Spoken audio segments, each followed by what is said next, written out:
Auto insurance is something that you have to buy if you want to drive a car. Now, we're going to talk about a couple common terms associated with auto insurance. Let's get into it. The premium is the amount you pay for the insurance policy, often monthly, quarterly, or annually.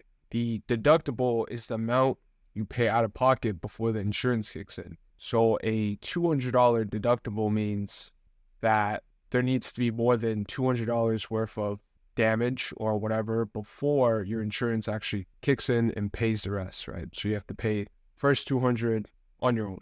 The claim is the request to cover losses based on the policy's terms, and the policy limit is the maximum amount the insurer will pay for a covered loss. So there's many different types of insurance. These are the three most common. Liability insurance, it's mandatory in most states. It covers the costs of injuries and property damage you cause to others in an accident. Collision insurance covers the cost of repairing or replacing your car after an accident, regardless of who is at fault.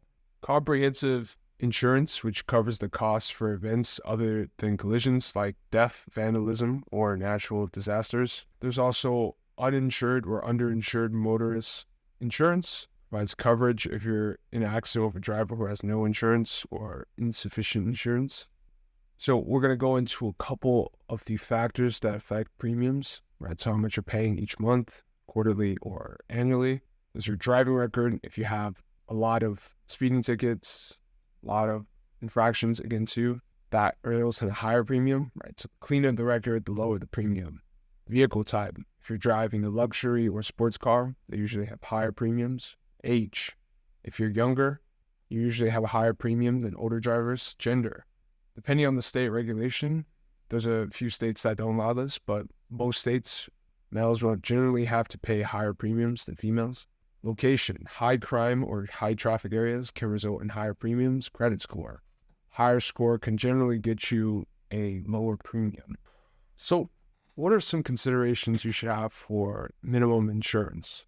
First and foremost, right, you must meet the state's minimum requirements. It's a series of 3 numbers. So the bodily insurance liability per person, bodily injury liability per accident, and property damage liability.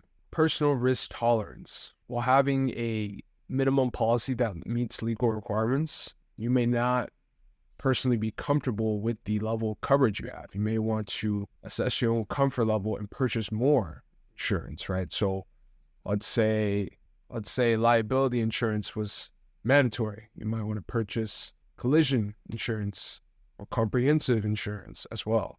Financial stability. If you have significant assets, the minimum coverage may not offer sufficient protection. So event in a serious accident where you could be at fault, you could be personally liable for costs that exceed your coverage limits, right? So maybe you want a higher maximum coverage, right?